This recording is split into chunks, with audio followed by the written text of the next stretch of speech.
Welcome in, Warchant TV post-practice report. I'm Jeff Cameron alongside senior writer Corey Clark. Not such a hard smack this time. Yeah. I learned, man. prefer if you just don't touch me at all. Yeah. So, thank you. There you go, buddy. Let's talk about what we saw a little bit here. I think the key word here, if we're always looking for a theme, I suppose, is that the level of competition has increased really across the board. And Mike Norvell talked about it after practice. And I think he's right. I think we see it.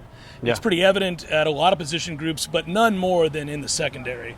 Let's start there. They've got a lot of guys. Yeah. And they also, a lot of those guys understand they're being pushed already by some of the younger players. Right, and we talked about that before, that they have multiple game starters that are running not with the first or second team right now. Right. That's such a luxury to have, because it helps the competition level of not only the guys in your position group, but the guys they're going up against. The guys that aren't maybe working with the starters on offense are going up against still a real veteran, experienced guy on the other end. And then you have a guy like, I thought, we haven't mentioned him much, I thought Greedy Vance, he stood out the most to me today out of those guys, especially the new guys anyway. He had 2 picks and one-on-ones, which is almost impossible to do.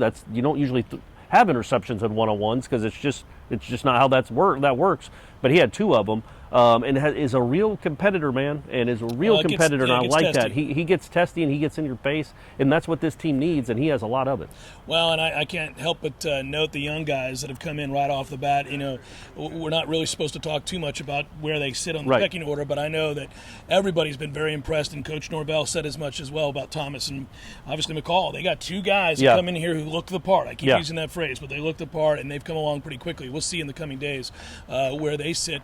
I think the same is true when you look on this offensive line. They've added depth, obviously. You've got some guys like Bless Harris had a good day, and I think you're starting to see that in areas where they have to get better, they've got guys who can press each other. Yeah, man, and up the middle, obviously, they're just. I asked Fabian Lovett about it after practice, and he's like, yeah, they've gotten better everywhere, from tackle to tackle, guard to guard, center. They've all gotten better, and also you brought in 2 guys with Lyles and Bless Harris.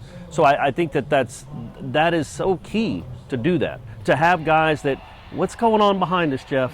That'd be the sod cemetery, my man. Oh, it awesome. Never shuts up, as much as we love it. Okay, it well, never great. Shuts up. That's cool. Y'all can listen to that too over So Russ basically, talking. what we're telling you is it's a lot more competitive at practice these days. There are better players who look the part.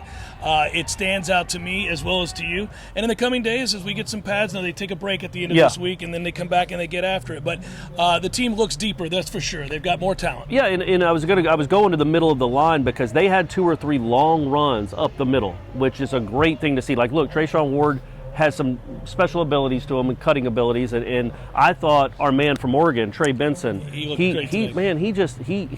cuts, and those are quick jump cuts that you wondered if we knew probably the straight ahead speed would be there by now, but you didn't know about the way he cuts and his maneuverability, his agility, and that's there. Yeah, that's there, man. So that's good to see. Well, and I think what again it points out is he's healthy, and that's going to create the competition in that backfield as well. So basically, as we wrap up here on Warchant TV, we've got more reports, and of course, you'll read the write-ups on warchant.com. Don't forget to like and subscribe. More practice reports throughout the week. I'm Jeff Cameron. Before you do that, I wanted to say one other thing. Real quick. I thought it was Tate Rodemaker's best day.